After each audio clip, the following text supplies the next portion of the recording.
meeting is being. Yes, okay. This meeting is being audio and video recorded. Please take care not to screen share anything you don't want everyone to see. May I have an approval of the agenda? Let me do a roll call that we're all here.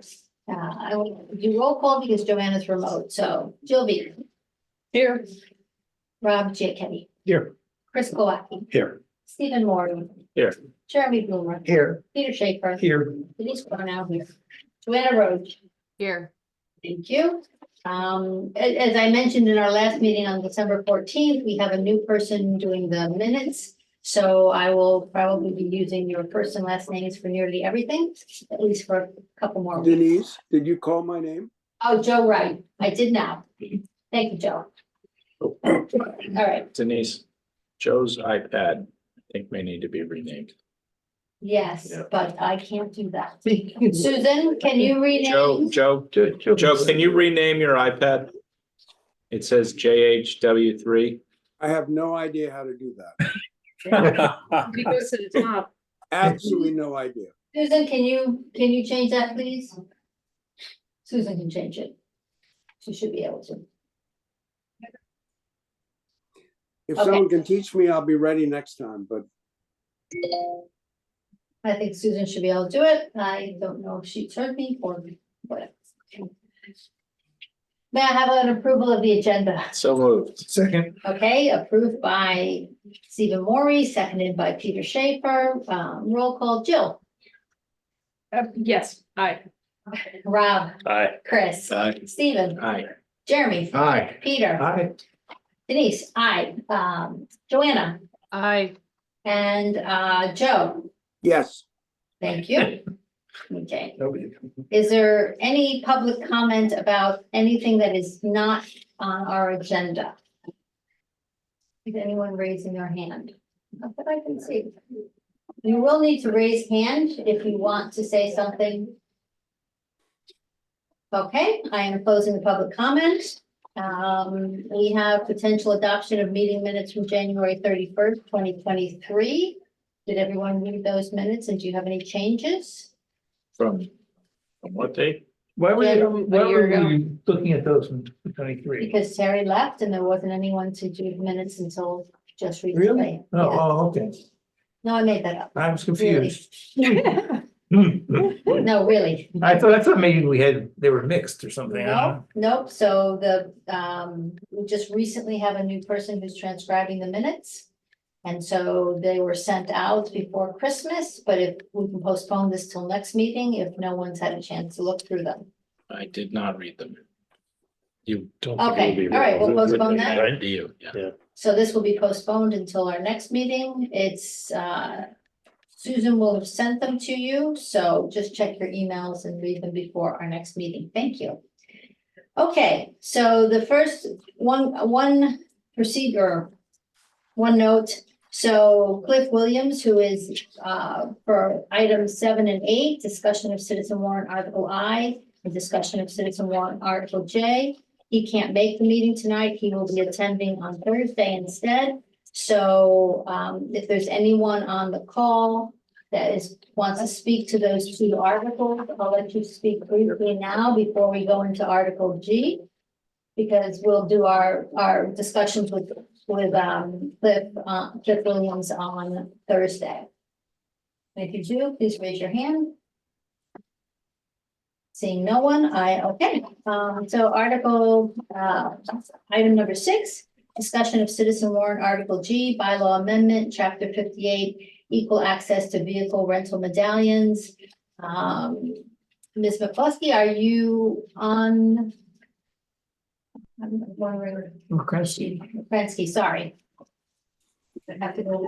And she's here. Okay. Maybe you should sit up here.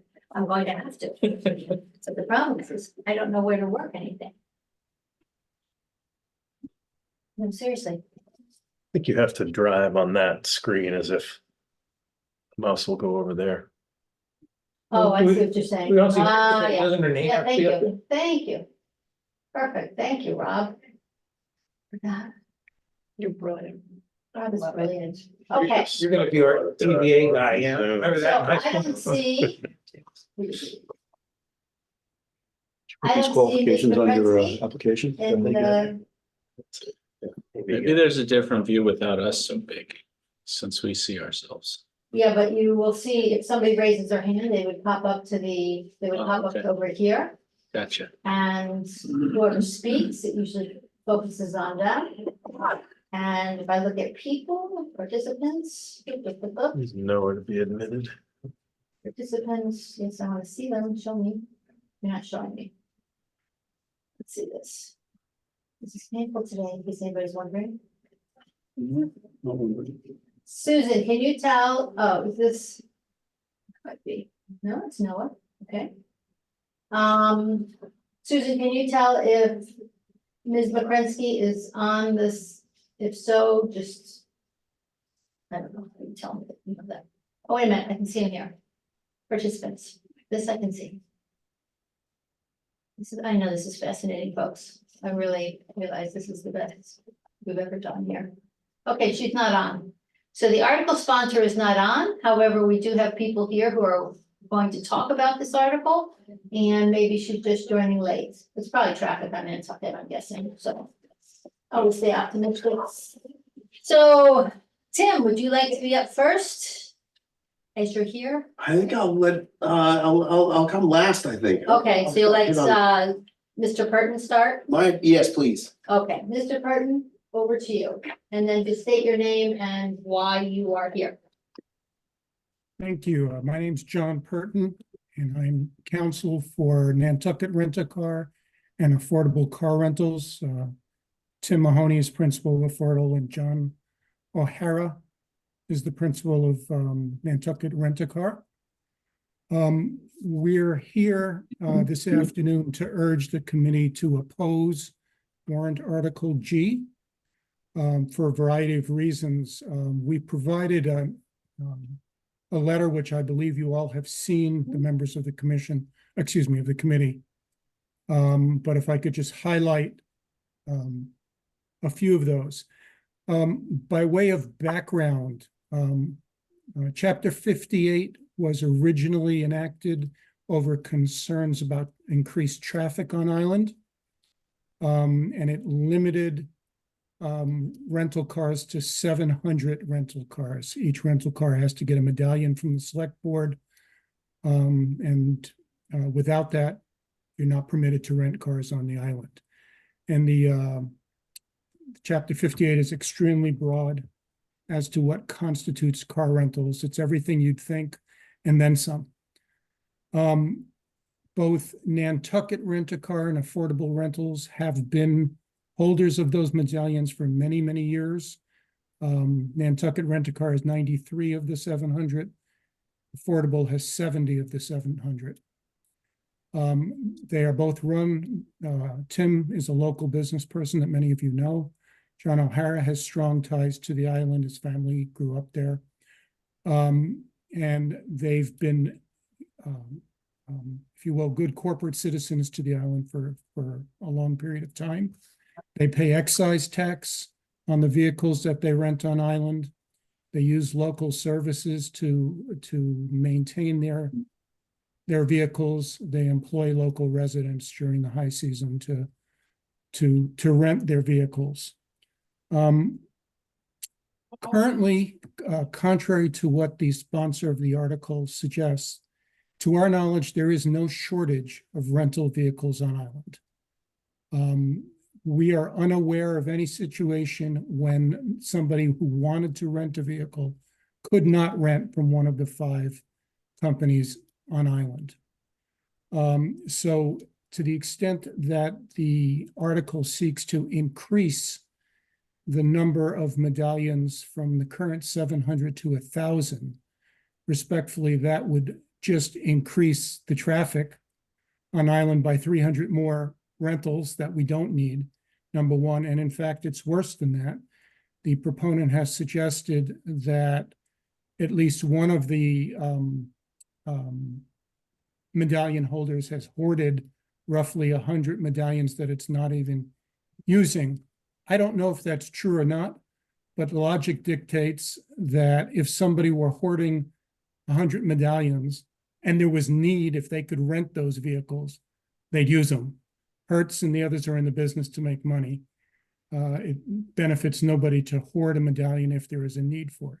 So I'd suggest again that certainly suggests, as we argue, that there is no need for additional rental vehicles. The proposal would not be revenue neutral at all. Not only would it make administration and enforcement that much more difficult, think about what is required to operate a car rental place. You need a place to store vehicles. You need to do it in a commercial zoned area. This is not something that is a cottage industry that could be done out of somebody's home office or accessory building. That means either you'd have to rezone certain properties, commercial, to support these multiple new rental car businesses, which would also have the effect of reducing residential values. Nobody wants to live next to a car rental. But you would need that. There'd be a proliferation of small rental agencies, and there's really no place to put them. We'd also point out that currently, as all of you know, certainly better than I, there is a traffic problem on the island during high season, no doubt about that. Where would these cars stage? Right now they stage, we've seen them staging in the Shop and Stop parking lot at the Highline Terminal. It's only going to make matters that much worse. The established car rentals, if either they have off-site locations or they make arrangements to bring the vehicles or people to the vehicles. The other real concerning part is functionally you are disenfranchising potentially companies that have been good corporate citizens who have followed the rules, who have honored Chapter 58, who, as I said, paid the excise tax, paid the filing fees, used your services. If this article were allowed to go into effect, it could mean the end of many of these businesses. I don't know if the Airport Commission is here or not and plans to speak today, but I've been led to believe that revenues from car rentals at the airport are already significantly down. If revenues are going the way they go, that would be a big blow as well to the Airport Commission. Let me see.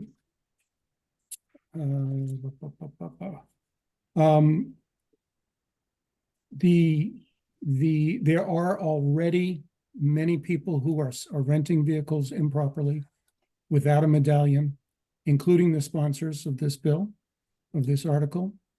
The police have started to enforce the bylaw.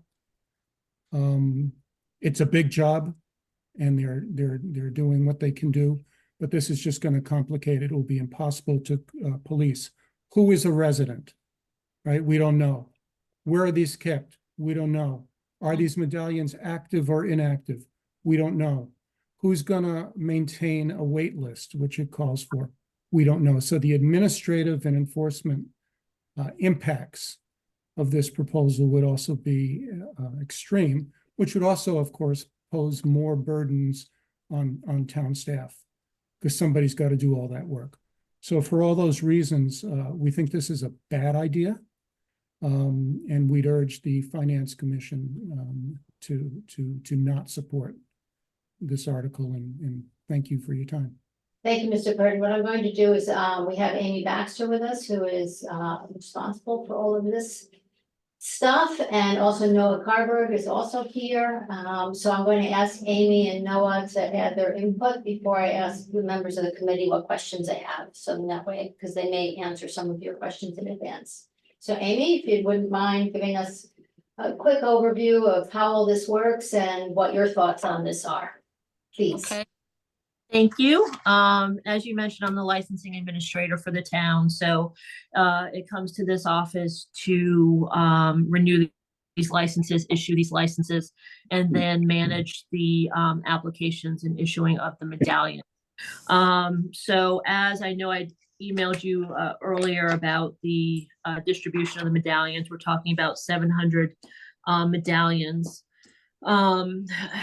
I'm just received something from our attorneys as well as far as some updates to this. So I'm not sure which version we're working off of. I think we have two items. One being the discussion about licensing folks on Turo, and individuals renting out their own vehicles, and then when that becomes a commercial activity that needs to be licensed. So there's that. And then there's also the management of the current medallions and how we can clean up that process over some things that have gone over the years, where we can claw back some of these medallions and possibly open up a process to allow for some new agencies and other medallions to be issued. So I will say I will leave the first issue of Turo and trying to define that and what is commercial activity to the attorneys. I know obviously technology is moving faster than those laws are, so I don't think that's been completely settled.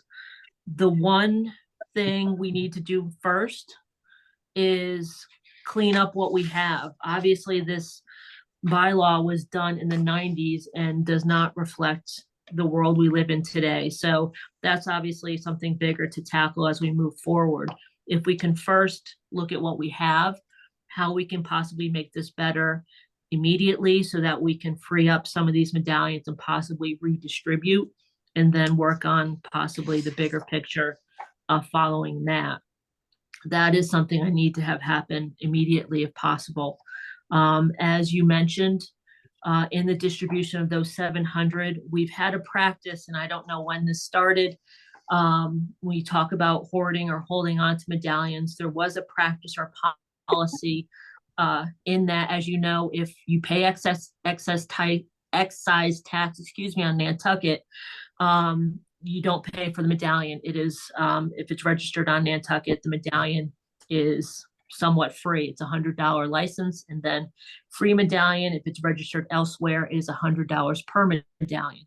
The practice has been for a long time that some agencies, most use all of them, Hertz being the one that does this the most, and a couple others have done this, whereas if a medallion went unused, and when I say unused, that means no vehicle registration was attached to that medallion was not assigned to any one vehicle, those medallions were paid for. They were invoiced at the end of the year, which a bylaw requires those medallions to be issued by December 31st of each year. And when those weren't attached to a registration, they were invoiced at $100 each medallion. I submitted a report as far as Hertz being the one that this happened with the most.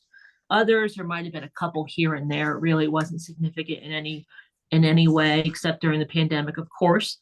But Hertz generally, since I've been keeping track since 2016, it's been between, the low end was 90 unused ones. The high end was 2020, of course, with 205 unused medallions, but basically it's over 100 every year. This year, it's been 120 of those medallions were not attached to a registration. So I believe that should be ended immediately. What I've suggested is that we put a date certain earlier than December the 31st. I think the latest being October 1st, that an application for the medallions, available medallions per agency, should be submitted by that time.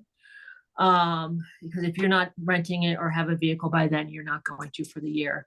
I think that's fair. And at that point, those medallions that are unused go to the select board to determine if they are going to be redistributed. Again, go ahead. Is someone asking a question?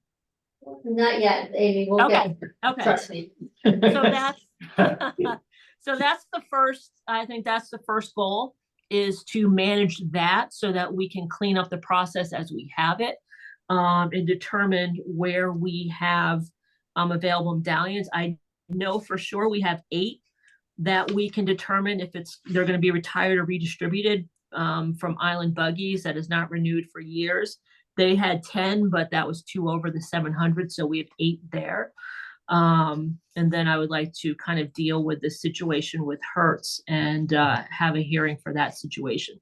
Following that, then per our attorneys agreed that any policy for redistribution as far as a lottery or other way to make it equitable can be determined outside of the bylaw itself as far as what process we determine. And just to let you know, I have set up online a form for people to click through anytime I get a request that they fill out so that I have a list and dates by which I've received the requests to be considered for an agency or medallions. So I have about 21 requests on that list. I think I set that up 2 years ago, possibly. So I have at least 21 on that as well. So I would want to set up some sort of policy to determine that moving forward. So again, when we look at this right now, we have 2 things. We have a licensed agency that they renew each year, which is, you know, a general business license that they have all the requirements for an agency, whatever those may be determined.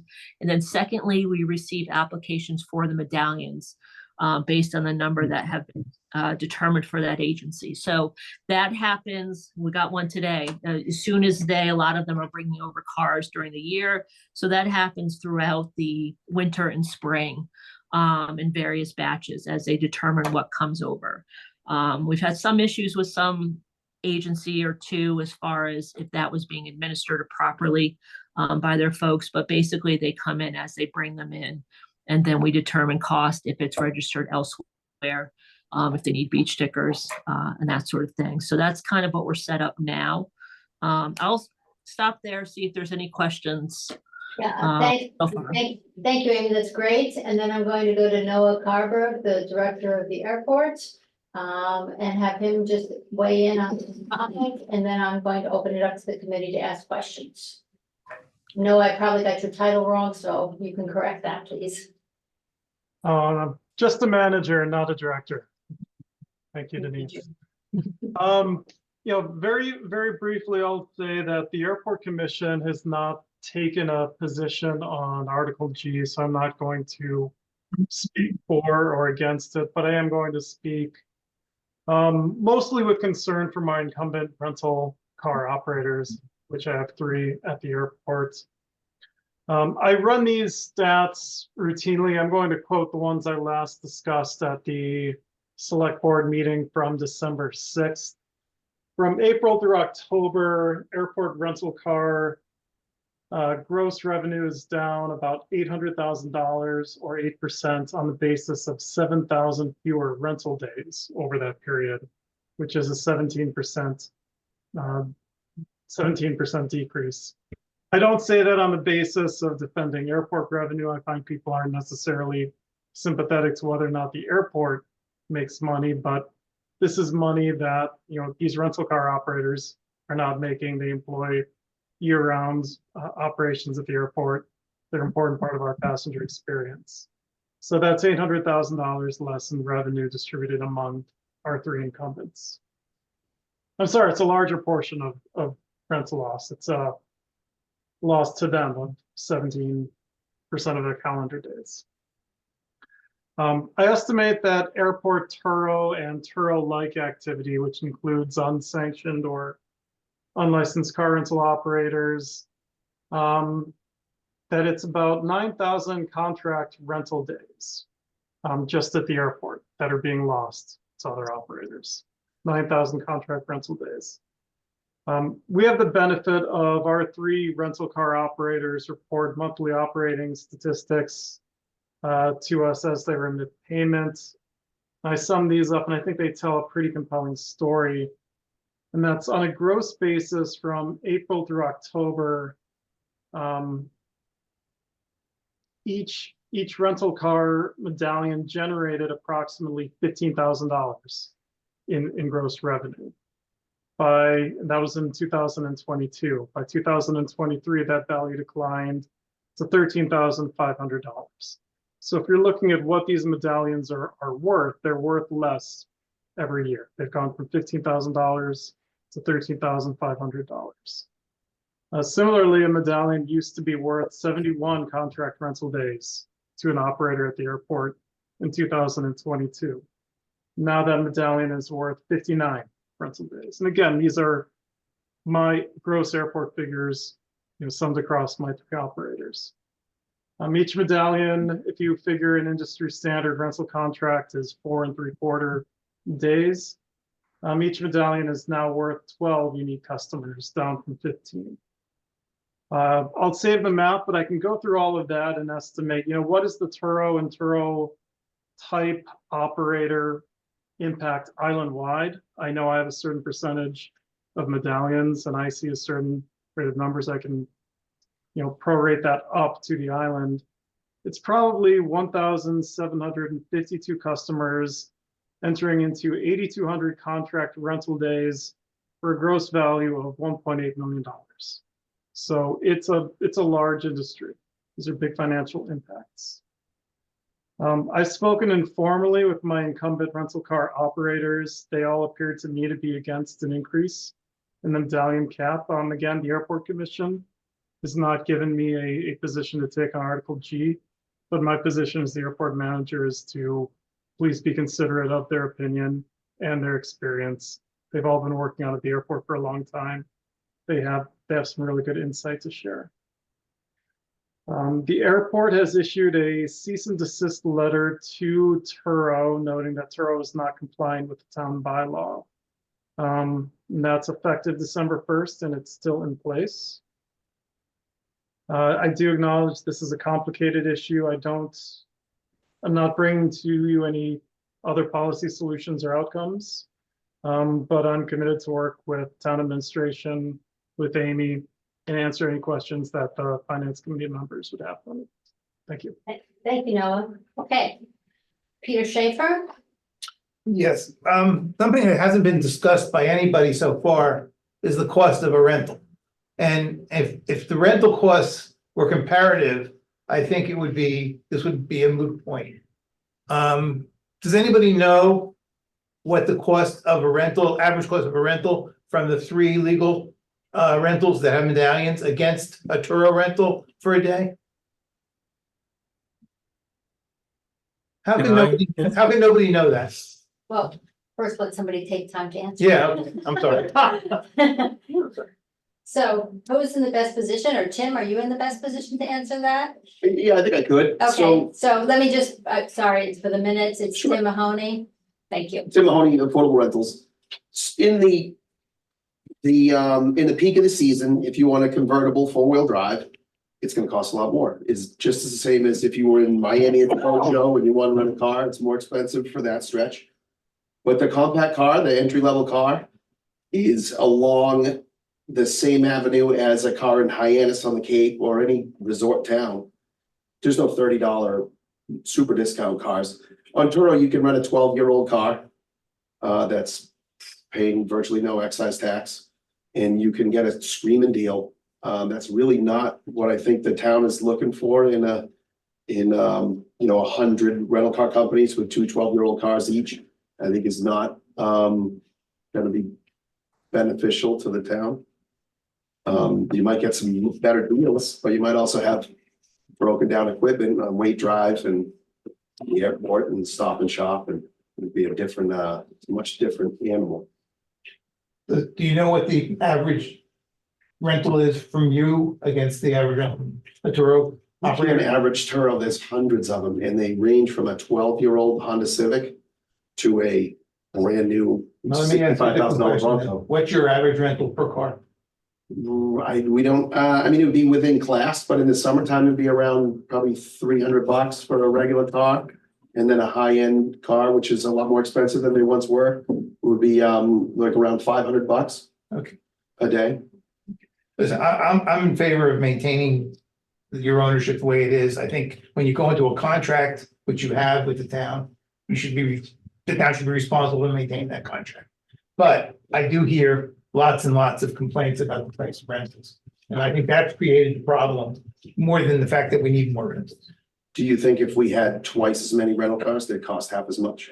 No, I'm saying, I don't think we need more cars. I think we need to look at the pricing. That's all I'm Okay. saying. Yeah, Just a It is also it's a 10-week season and I a 15-week understand. year, I yes. understand. Wait, Stephen was next, and then Jeremy, and then Robin. So Stephen Maury? Thank you. How can we speak about this and say that there is no demand beyond the number of medallions that are currently in use? I mean, if that were the case, then nobody would be renting from Turo and we wouldn't be discussing this at all. So until we're all able to agree on a set of facts, this is Peter maybe going to give you flashbacks about the short-term rental discussion, but until we're all going to agree on a set of facts, how can we have a meaningful discussion about which parts of this are valid and which aren't? I do think Rob did say there's a reduction in the airport by X amount of car rental days. He did say that, but he Yeah. also said that there's no demonstrable need for more cars than we have medallions for. He also said that if we were to increase the number of medallions by 300, then that would increase traffic, which both things can't be true. You can't say if you had more medallions, people would use them and they'd be on the road, Right. but also we don't need medallions. Either the market says there's a need for them or it doesn't. So the issue of whether there's. It's like if you go into a grocery store and you want to buy Thomas English muffins and they're not on the shelf. So it's out of stock. There's no way the people who produce Thomas English muffins know that they lost a sale. So there's no way for us to know, really not, how many people wanted to rent cars and couldn't rent cars. Those statistics aren't captured anywhere. They are. They're available. We know that there are dozens of people operating illegal car rental businesses on That Nantucket doesn't today. necessarily equate to. So that's not, they may be doing that for cost, not because of, so. It's not so simple as just because I can go to Turo, that meant there wasn't a rental car available for me. I may have gone to Turo because it's $10 a day. I heard that there was a 10% reduction in the revenue that was tracked by the airport per medallion. Yes. There are 553 tracked rental cars through Turo on Nantucket, according to Sharelytics.co, which is like AirDNA for rentals. So that's roughly, if we believe that there's 100 or more medallions that are hoarded and not used, that's almost 100% increase in the number of available rental vehicles. So I do believe that we have the data to say that there are more cars being rented in any given period in the peak season than we have medallions for. So so what you're saying is the point of potentially increasing the number of rental cars may not be a bad idea. I think that we can't say that there's not a demand for it. Right, I agree. And There's no way if we to know. do say that, then we can't say also that we're going to increase traffic if we increase the number of medallions. I wouldn't think 300 cars is going to make any impact on traffic. I wouldn't think so. And I also want to circle back to the point about this not being revenue neutral. I think what I heard from Amy Baxter was that excise tax is counted against the $100 fee for the medallion. So either you're getting $100 from the local excise tax receipt, or you're getting $100 for that medallion in the form of a fee to the town. But you're not getting both, like they cancel each other out. So whether you have a car registered on Nantucket that pays excise tax here and therefore doesn't pay the annual fee, that's one way to do it, or they're registered here and you don't pay the fee. So it doesn't matter. If you increase the number of medallions, we'll be getting that extra $100 from somewhere. So it's revenue positive to add 300 vehicles. Yes, okay. I think it was Jeremy then Rob, or Rob then Jeremy. Sorry, I lost my, Jeremy, I think it was. Thank you, Stephen. I think there's an awful lot of conflation of different issues that are going on here. And to help me, what is the process we're trying to go through here on this issue? Because someone's put forward a warrant. And they're not here today to talk about that Right. warrant. And so we then have the proponents of the status quo who are here today, who are talking about a large problem. And within that large problem, we have product mix shift defense arguments. We don't have enough data arguments. We got a number of different things. And so we can, I believe, go round and round and round on trying to define the problem, try and come up with a solution, as opposed to opining upon a warrant that's being presented to us. So I'm a little curious as to what. So what we're doing today, unfortunately, to be honest, is that because the sponsor isn't here, but everybody else is, we're letting them say what they want to say about this article. We're asking them questions, and then we'll have to wait until the article sponsor comes, and then we go through the article itself. So yes, it's kind of like this whole meeting's going pretty awkward. Okay, I just. Yeah, no, So- and not So the. again, I would just like to say, from what I'm hearing, there's, we have a technological change. We've had a market embrace of such technological change away from the legal things put in many, many years ago here. And so it's always difficult to put the genie back into the bottle. And I think that many defenses will be put up as to why we should try that, which I don't think will be successful. And there are mixed shifts, because as Tim was saying, I think it is, that $500 for a car that's a nice car, that's according to the guys in the business, that's what everybody wants. But Turo's somehow selling opportunities at under $100. And so I think the demand is there for a lot more than what's present. But again, sorry, I really do think we got so many different circulating issues in this that we And should be careful as to anchor back, go back to the citizen warrant article, look what this sponsor has proposed.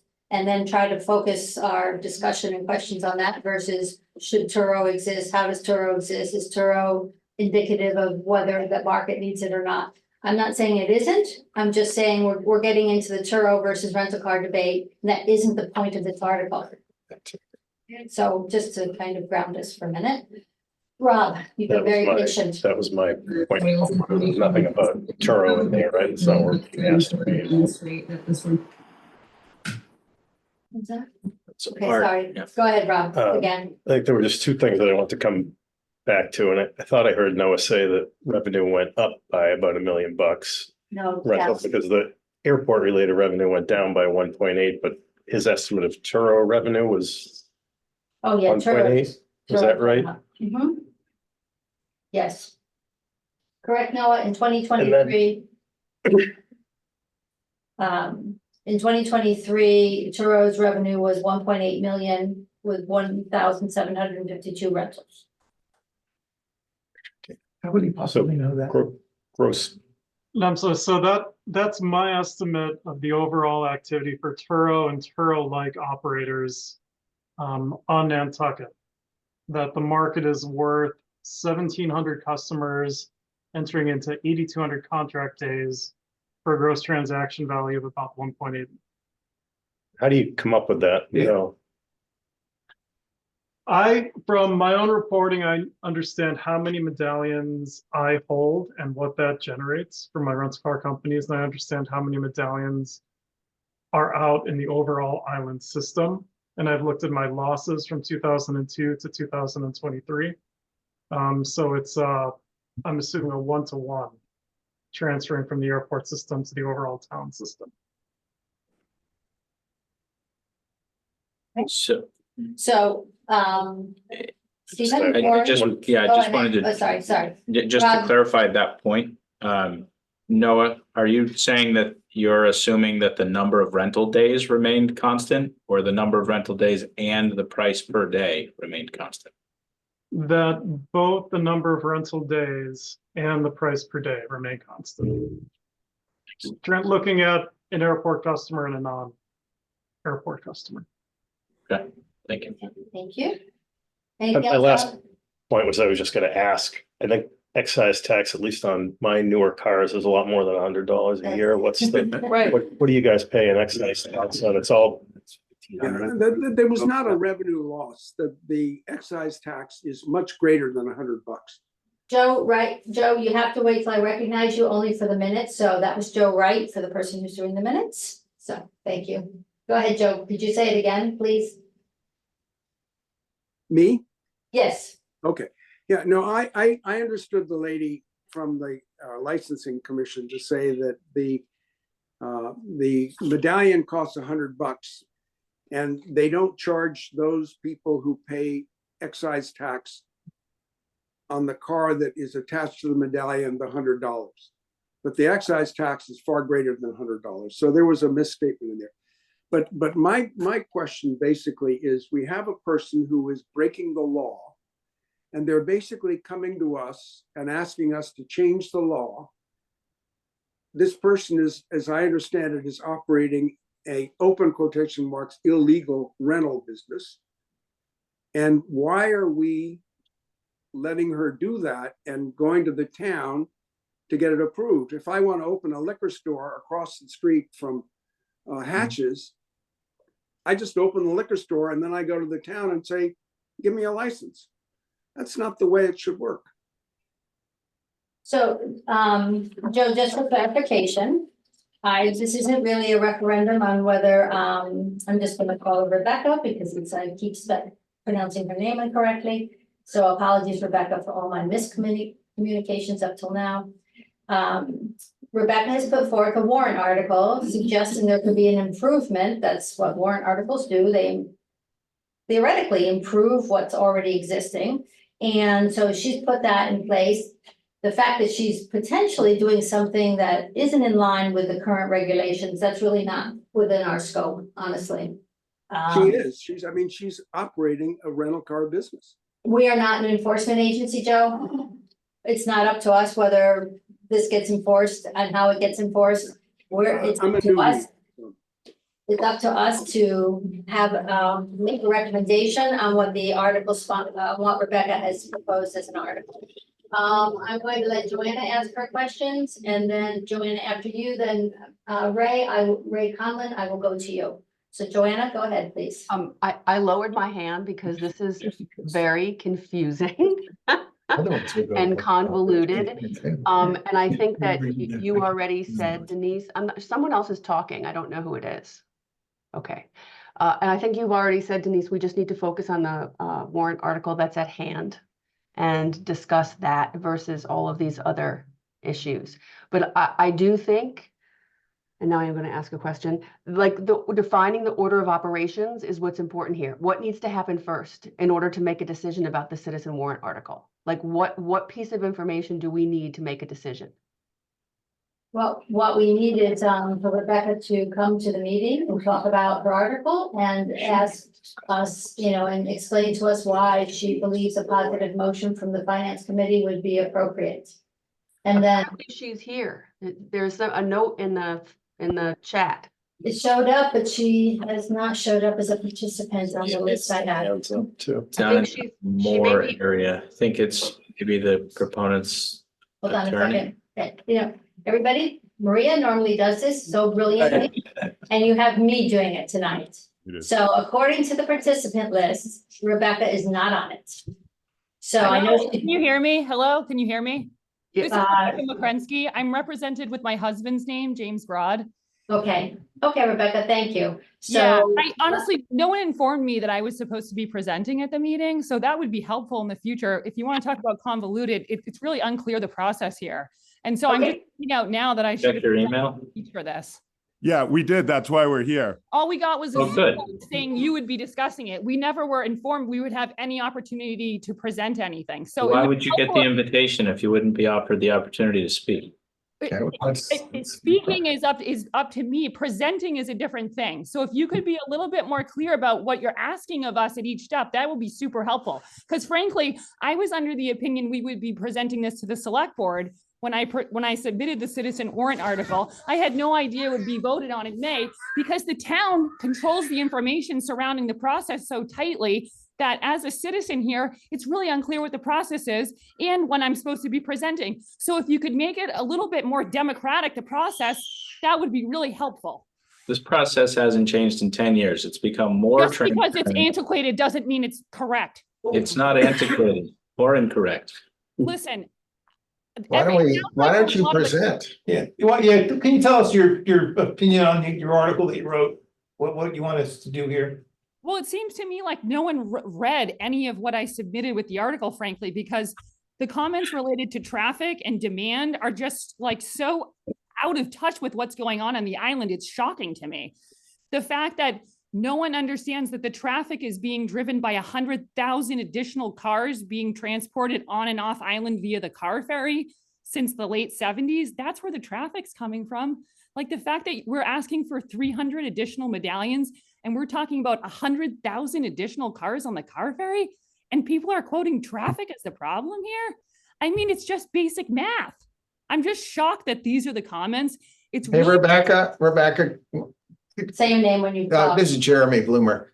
Why don't we just hit a reset button? sure. I hit a reset button and the finance committee listens and reads a lot of things. And then ultimately we will make a recommendation.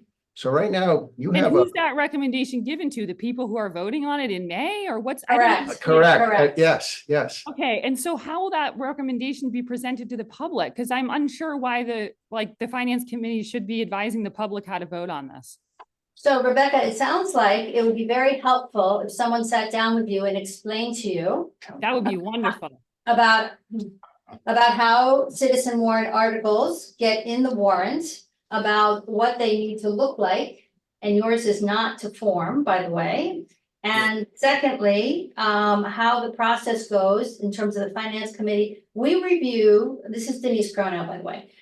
We review all of the articles and make a recommendation, a primary recommendation, with the exception of sewer and planning board. So the select board makes a sewer recommendation for any sewer related articles. The planning board makes a recommendation for any zoning related articles, but at the end of the day, the finance committee says, and it's in our charter, that we have to make a recommendation as to how we think the voters should vote on the day of the annual town meeting. And Okay, that's the process. okay, and is there, Therefore, so when I send you an email, Rebecca, let me finish, please. sure, so- you cut me off as well, noted. You know what, Denise, all of this is in a guide that's called Guide to Preparing a Citizen Warrant Article. And it's got numbers and headlines and it's super easy and it's exactly the form that this was filled out with. Everybody gets it and the Okay. process hasn't changed in years. So I don't, never we're received it. wasting our time going over this. It was presented to everybody. Everybody got the same information. Okay, I've well, I never seen this level of combativeness from somebody. It's Well, I unbelievable. think like a lot of other people on the island are upset because the average house price is $4 million. People. That's not true. People need other ways to make money to survive on island. And frankly, we have one small business and we're trying to work our ass off to, excuse my language, to start another small business to afford to live on island. We have 2 small children and we're trying to work our butts off to make it. And frankly, I don't know the businesses that each of you own, but if you could think it from the perspective of, hey, if I own a construction company and someone told me there can only be 5 construction companies on island or 5 bakeries on island, I don't think you'd take kindly to that either. And frankly, the analogy to alcohol is alcohol is a controlled substance. Cars are not. So that's just, frankly, that's not a fair comparison. So I just feel like there really isn't a fair assessment of what's going on here with the cars. And we're just asking for it to be looked at fairly. And that's why we've brought this article forward. Okay. I mean, I'm not trying to be combative to everyone. I think a lot of people on island are frustrated. And frankly, we are too. Rebecca, can I ask you a question? Sure. Joe, Joe, I'm sorry. You always have to say your name, please. It's Joe Wright. Thank you. Do you pay Nantucket excise tax on all of your cars? We do not pay Nantucket excise tax. I know that Thank you very much. but we don't have to base the cars out of Nantucket. You can make the licenses more expensive or the medallions. That's certainly an option. But we don't have to have the cars based out of Nantucket. Thank you, Rebecca. It's a moot point. It's a moot point. Frankly, right now, we didn't have the To opportunity make a recommendation. to do that because we couldn't have insured our cars properly on Nantucket because we wouldn't have been able to get the medallions per the town. we're happy to locate pay the excise tax if we're allowed to operate legally. We're not being allowed to operate legally. So if we base. Why the are you price there- operating illegally? Because This we're is not. degenerating. We're not being I given know, a pathway. We're not being given a pathway to operate. According to a recent government. Okay, hang on a second, everybody. So here's what I think would be helpful. Rebecca, when I sent you the email telling you we were going to discuss it, I'm sorry it wasn't clear that you had to actually talk about your article. I can be more specific in my emails in the future. And so I appreciate that. we are going to invite you back for a future meeting. It probably will be February at this point, and at which point you do need to be ready to present why your article is something we should make a positive recommendation on. Okay, and Okay. while I have you, I appreciate that. When you give the recommendation to voters, how is that presented to voters? I've No, never- it's Doesn't sound presented to like vote in a couple, Recommend not to adopt. in a couple different ways. There's a motion to adopt, meaning the finance committee believes it's a good thing for the community and they should vote for in favor of it. Motion not to adopt, we don't think it's a good idea. Motion take no action, which is basically a softer version of motion not to adopt. Okay, And sometimes we will make a recommendation where we say motion to adopt, provide X, Y, Z. okay, And we then caveat what we felt the motion should be, and we will then rewrite the article to say what we expect it to be. And so, but that happens really very rarely, maybe one time every 2-3 years. So Okay. typically we comes with a very straight, and if we motion not to adopt, then Yep. it's incumbent upon you on town meeting floor to stand up and make it into a positive motion if you want the voters to vote in favor of it. okay, got it. Okay. Yep, I appreciate that. Thank you. Tell her how it's published. And so, oh, and it's published in the warrant, and then everybody gets the warrant now at least 2 weeks before town meeting. It comes to everybody's house in their mail, Okay, and also online. And to be clear, your recommendation, Advise her on how to write it. So, and also too, in the future, when you write other warrant articles, citizens warrant articles, the town council holds 2 sessions to help people write their articles in an yes. appropriate So manner. we got the call from the chief of police like 2 days before shutting us down, 2 days before that meeting. So we had no opportunity to meet because we were shut down like just prior to that, 2 days before. So we were literally given no opportunity to attend Meet with those anyone. meetings because I couldn't write the article in 48 hours and then meet. Okay, so anyway, thank you, and I'm going to let Ray come. Ray, I'm sorry, I have to see who else has their hands raised. So I'm going to go to Amy Baxter, in case there's anything Amy wants to add, and then I'm gonna throw a line under this conversation. And Ray, I realize you wanted to say something, but I think it's more appropriate if we do it the next time this is on our agenda. Denise, can I get a quick question Oh, to yeah. Amy before we wrap on? Yeah, before Amy, Chris Glowacki is going to ask a question. Through you to Amy. Do we need any changes to the current bylaw to allow you to do this mechanism to bring forth the not used medallions, or is that already in the bylaw and you just need to enforce it? Good question, because, I'm reading some of the amendments here from our attorneys about a date they have to use these by. I believe already that what we're doing as a practice of allowing them to pay for some of these unused medallions is not allowed per the bylaw. I don't know when it started, but my belief is that we should be able to take action, have a hearing in February on unused medallions currently, and determine that process outside of a bylaw as far as redistributing. I believe that's the case. I received a email from our attorneys today. So that's what I'm going to pursue. That's something we need to do regardless of any of this, is clean up what we have. And please understand, I think Noah can speak to this as well. We've been trying to do this for years.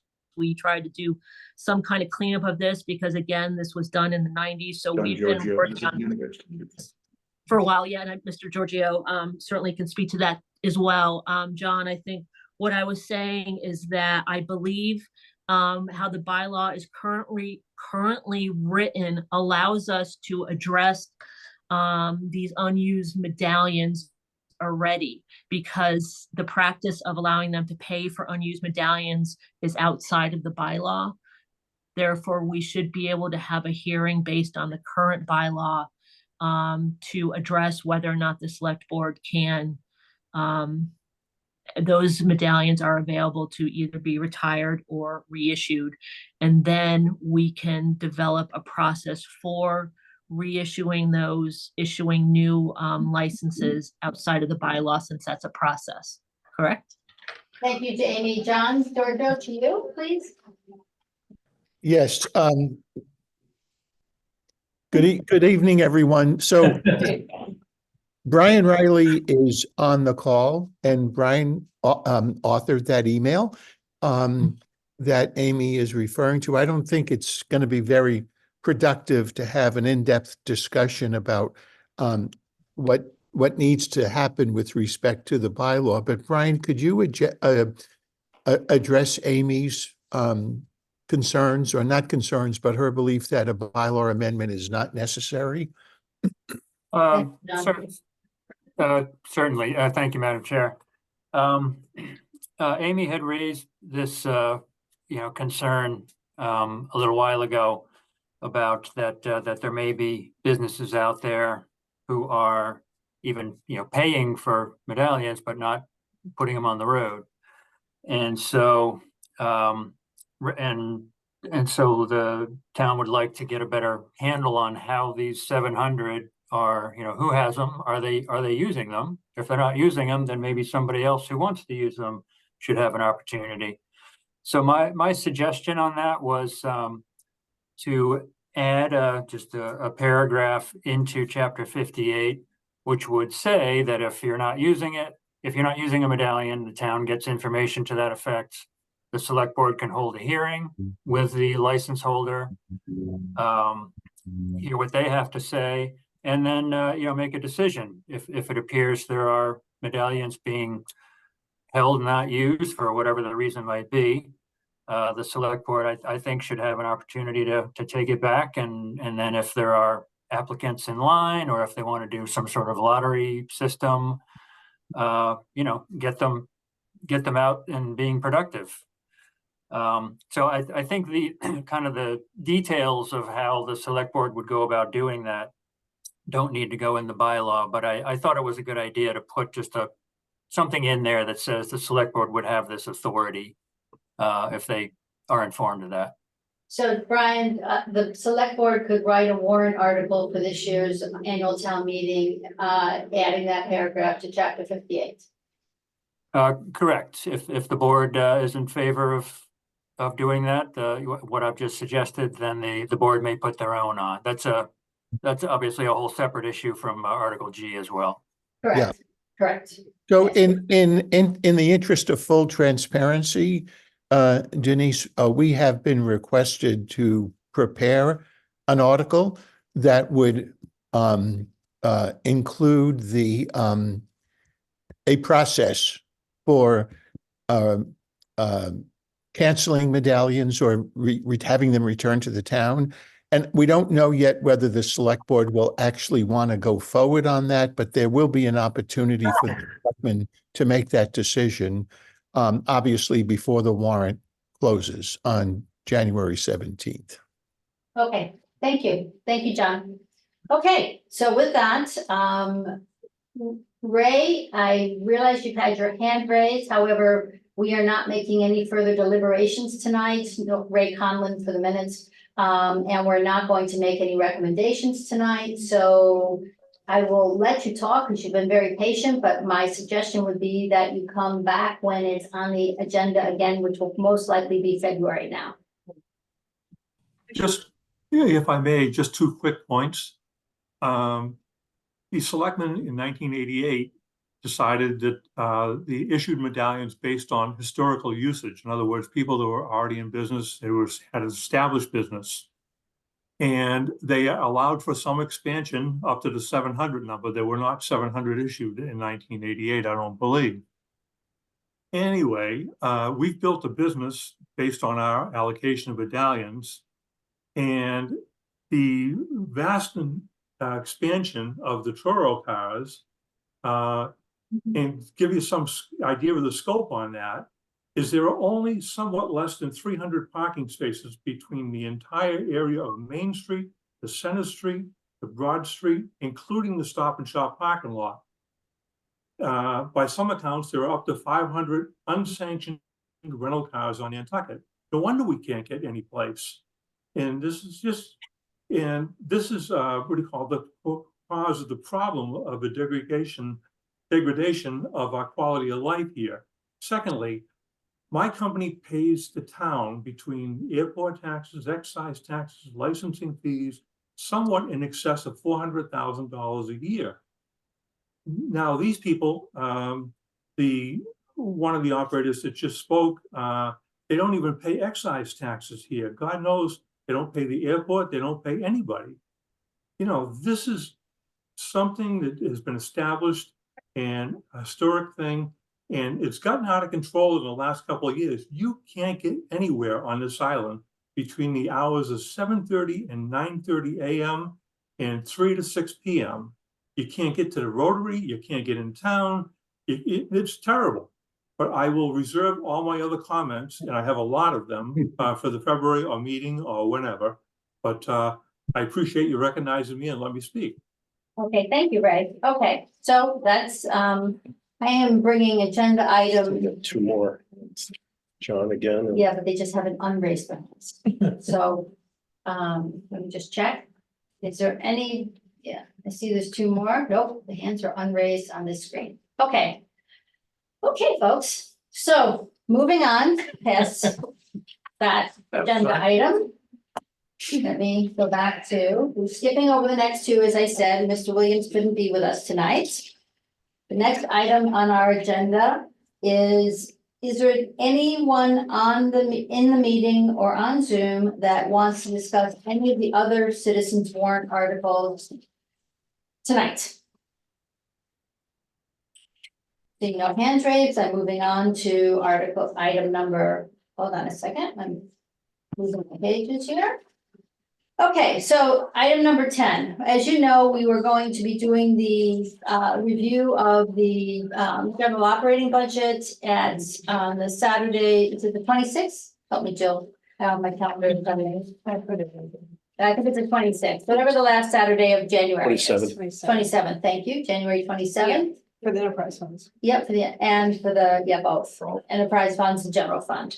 So what we do is we assign for the new folks, we assign departments to two people on finance committee. And you do the deep dive on those. Of course, anyone on finance committee can ask any questions of any department. However, it makes it a little bit more efficient that we don't have to do all of them in great gory detail. So the first one up in the list is police, harbor master, and emergency preparedness. Last year it was Chris and Joanna. Is anyone wanting to arm wrestle Chris and Joanna for this honor? Seeing no takers, Chris and Joanna, you're up again. Excellent. After that, it's fire, and I'm not saying there's a fire. It was Denise and Peter last year. Peter and I are willing to arm wrestle for this one. Again, no one, thank you. Okay, the water department last year was Jill and Joe Grouse, so we need someone else to volunteer with Jill if Jill still want to do water. Okay, so Jill's still gonna do water. Who would like to volunteer for water? I'll assign people. Willing to do whatever makes sense. Rob, okay, you're on water. Water. Last year, we had airport with Stephen and Jeremy. Great, love the airport. Super. Okay, nobody else is one, okay. No, we need a site visit though. No, they're gonna all come sit in your office. How's with you. happening to those auto rental income? Okay, last year we had sewer and stormwater, which was Jill and Jeremy. That's fine. Okay, excellent. We had rate, that's mine. Okay, general fund is actually all of us, so we all do general fund. DPW was Chris and myself. I'm stepping off of that. Joe Wright, would you like to do DPW? Yes, sir. Thank you. Chris, you still want to do it? Thank you. Last year it was the solid waste fund was Joanna and Joe. Joe is gone. Peter Schaefer, you're our current expert on solid waste. Enterprise fund, thank you. Okay, last year our Island Home Enterprise Fund was myself and Peter. Peter's now on 1, 2, you don't have to do 3, if somebody else wants it. Rob? Sure. Look how that happens. Unless, Peter, you're desperate to stay on. No, Okay. fine. All right, Denise and Rob. And then review of appropriation articles is all of us. Thank you, everyone. And then reach out to Susan. I guess I'm going to give you the ding dong for this. Reach out to Susan in terms of being able to access the budget information on the town website. We have access, we can drill down. It's very clickable. It's a very handy way to review the budgets. So that's how we review them. Thank you. Denise, can I ask you who I'm partnering with on DPW? Yes, you're with Chris Klowacki. Okay. Thank you, Joe. Okay, so I also have notes from last year saying we needed more time on some of them, so I will communicate with Susan and Brian and make sure that we get enough time for each one, because last year we ended up running 45 minutes late, having lost time on the way. Not lost time, but didn't stick to schedule. Okay, the date of our next meeting is January 11th. Again, here in this lovely trailer. We will be doing, the articles that are up are the 2 short-term rental bylaws. Thank you, Tim. Nice to see you. Thanks for having me. Yeah, happy to have you. We're going to be discussing Article M, short-term rentals, Article P, short-term rentals, one from Mr. Cohen, one from Mr. Kopko. And then before that, we'll be discussing Cliff Williams' first 2, E and F, because I'm keeping things in alphabetical order. It's so much fun. So, okay, Jeremy. Denise, I will be on an airplane on Thursday, the 11th. Okay, bye. So, not a problem. Okay. Miss Jeremy. What's that? Is there any more information about those 2 for Thursday? There's no content. Our son is getting engaged. Passage. So I'm going to, Is that correct? I'm going to LA for the engagement party. Thursday is now the short-term rental ones, and then E and F from Cliff. Oh, so Stephen's gonna come in? Stephen will be here. Oh, well, I hope so. The Stephen will be proponent is here. gonna come in? Michael Kopko. Because there's 2. Yeah. So, what we have, Rob, whenever I get anything, I forward it to you guys immediately. So what we have is what we have. Okay. Okay, and at that point, committee reports. So, Jill? Okay. Capcom still meeting. I think we have 2 more meetings still. But you've probably seen our Preliminary report. Yeah. It should be wrapped up soon, but anyway, yes, we're like at $110 million in capital requests, I think. It was 106, and then I think they just asked for a little bit more. Isn't everybody? Yeah.